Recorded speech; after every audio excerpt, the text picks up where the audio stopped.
Sagantaa harkaatiin bu'aa tokko jechuu fedha. Shaariyaa kennatu iyyuu nama dhugaan jaalatanitti beeksisaa jedha. Uumama ta'uun didu seerri kamuun hin yakku. Deebiin gama keessaniis tolee akka hin taane hin shakku. Garaan kennaa wal beeka yaammata kenna badhaa. Katti dabala hin qabne kasumni keessa hin jirre dhugaan isin jaaladha.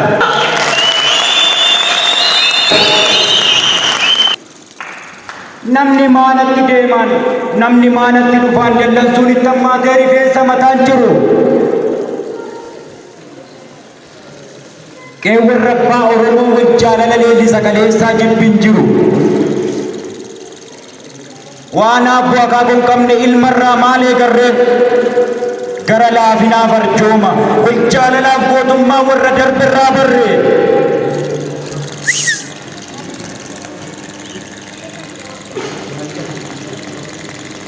Wajjibba nun barsiifne, nuynummaa nun barsiifne, gola keessa keessanii. Hortee warra jaalalaa akkam nagaa keessanii. Yoo gootummaafis ta'e lafoo xiyyaara fuutu.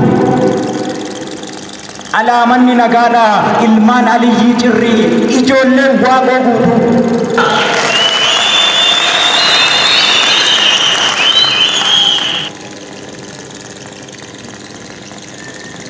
Dhibeen keessanis kiyya fayyaan keessanis kooti. Isin nagaa jiraannan anillee nagaa kooti. Elaa nageenyi yoo dhabame jireenya nama dhoowwa. Nagaa bakkana jiru guutuu biyyattiif hawwa.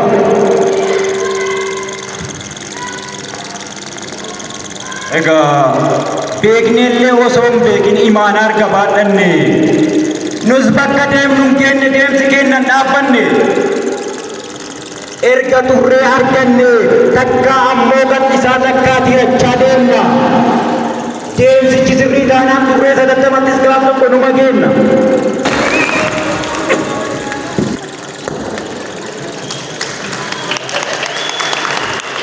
Erga turree arganne takka ammoo gadhisaa takkaa tirachaa deemna. Deemsichi sirrii taanaan turree sadattamattis gaaf tokko numa kenna.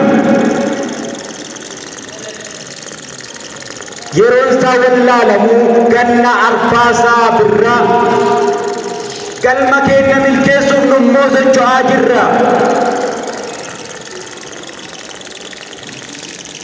Akeeka ganamaati wanti nuti baadhannu. Imaanaa abboota keenyaa gurmuu irratti qabannee karaa gubbaan dhaabannu. Seeraan biyya farda kaayyoo yaabbanna.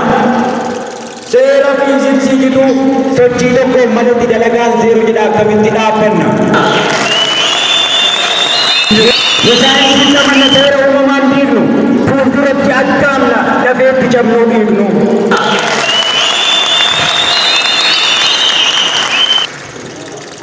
Tokko dhaga'een kolfa raajii 50 keessaa kan ta'a.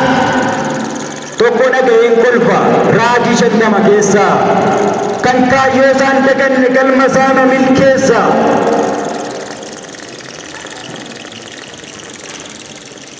Mul'ata moo qabdii wal morkii baana jettee sheekoo dur dhageettanii illeettiin wal dorgomtee qocaan akka mo'atte.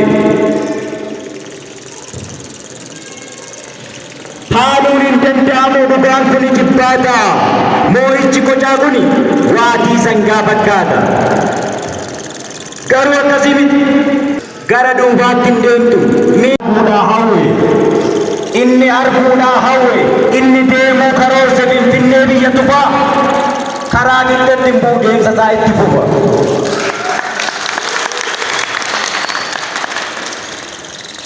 Atoo ilma namaati qocaatti sin biqile kabaja uumamaan teetta.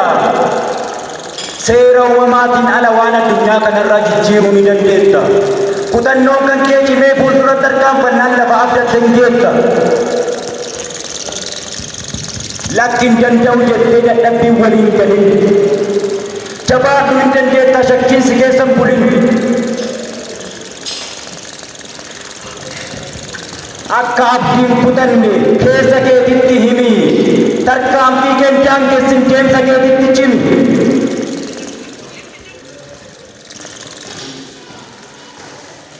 Egaa sagantaan keenya guyyaa har'aa sagantaa waaree barruu sababni guyyaa har'aa sagantaa waaree barruu sagantaa waaree aartii aadaa duudhaa utubdii seenaa danqee ijaarti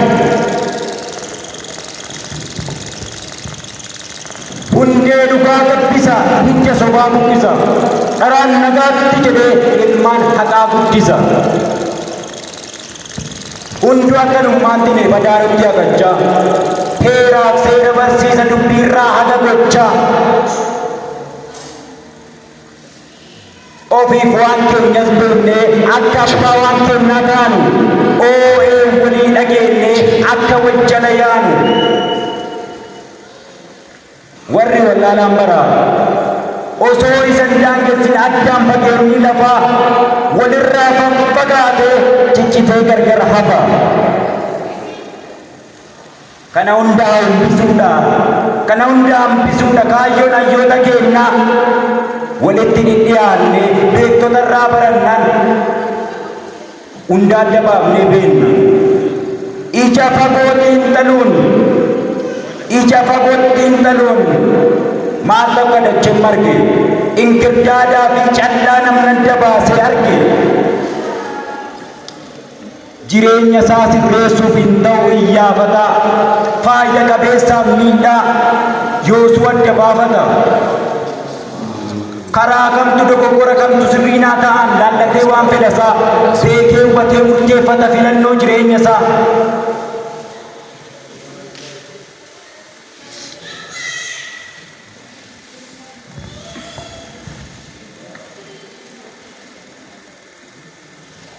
karaa kamtu dogoggora kamtu sirriinaa ta'an laallatee waan fedhasaa beekee hubatee murteeffata filannoo jireenya isaa.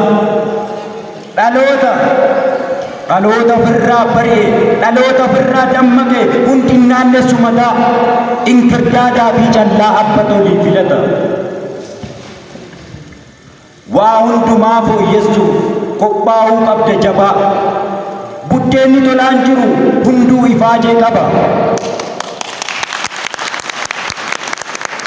Ooyiruu abbaa laafaattis aramaa heddummaata midhaan abbaa laafaatis jaldeessa kottaa nyaata. Uleedhaan fukuksitee haga lapheen sochootuun kanniif tuqqaan darbatta halkanii guyyaa eebbee gaafas jallaa argatta. Kagaraan jaboo karoorsee hawwiin mataa kee jiru gatii hedduu baafteeti kan salphadhuuf hin jiru.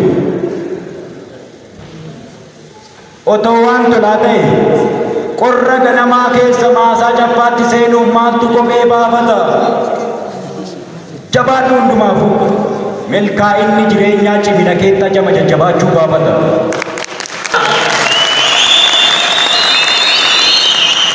Ameessi keessa naa mirgu jabbiin keessa naa oolu firaa fiixaa keessa nu warra milkii haa godhu.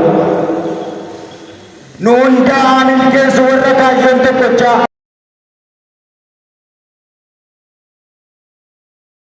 Micha gadoomaan awwaanee as bahee dibaabee Oromoon jalatti wal gahu qarooma qaroonni dubbannaan dhagahu icciitii tokkicha jabina Oromootaa gaaf gadaa qabaate abbaa feete moota gaaf gadaa kee galtee deemtu ganda ormaa tokkoyyuu siin ta'u hundatu siin mormaa. Dhadhaatu jabaatee dhagaarra si caala kan du'aaf didduutu jireenya si dhaala. Ulfinni kees gadaadha kabajni keetis yoona gaafa gadaa qabnu abbaa feene moona.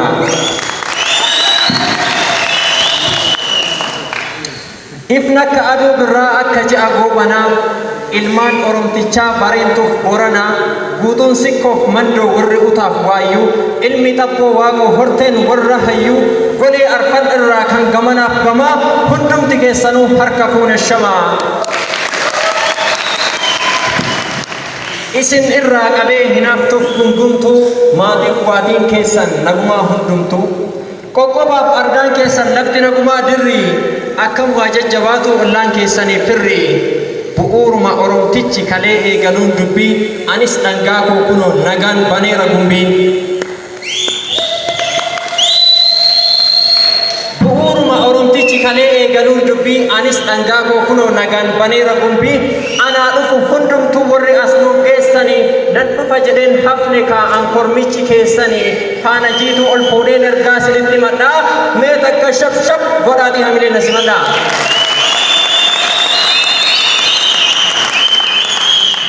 Arsiin arsoomni korma hin baatu kooraa ormaa onnee abboota duraa arsee waraana shuraa uumeen waraanan dhabu waraanni arsiin cabu warra oromiyaa tiksuuf gamtaan baheenaa lolee arsii gaafa noon birkaa arsii gaafa aanolee.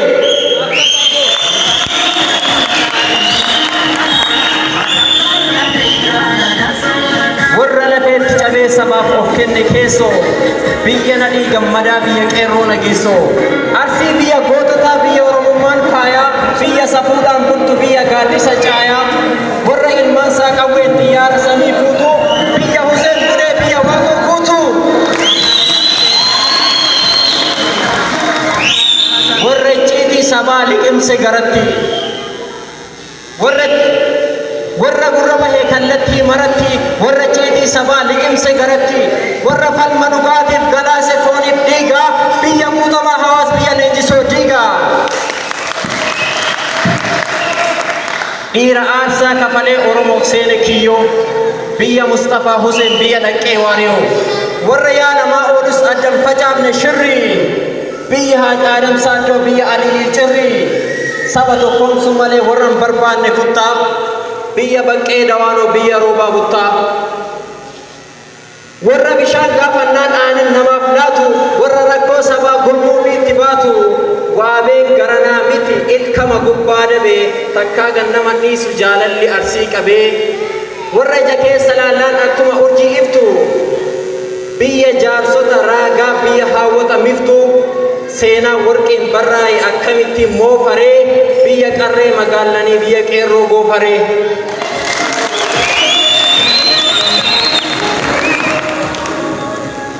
warra dhugaa miliqsuu tasan barbaanne argee obboleessa Wallaggaa obboleessa Harargee obboleessa turuu Oromoota hundaa hangafticha kushii hortee saba guddaa arse jechuun ambaa lafaa Oromummaan dhiigaaf nafaa.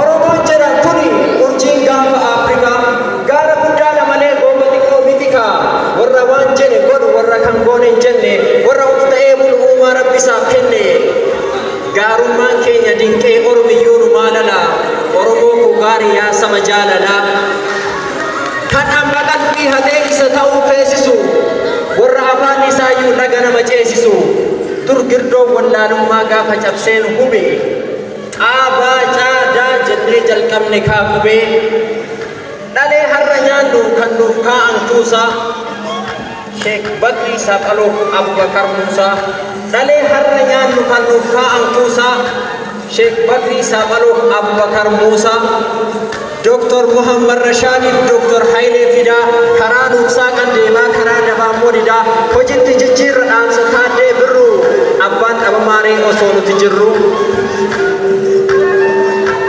Hojiitti jijjiirra dhaamsa taaddee birruu abbaan dhabamaaree osoo nuti jirru. Ati gurraacha Afrikaa oromtichaa beekadhu. Ati gurraacha Afrikaa oromtichaa beekadhu. Eenyummaa keetiin buli gurra kan keessa eeggadhu. Galatoomaa.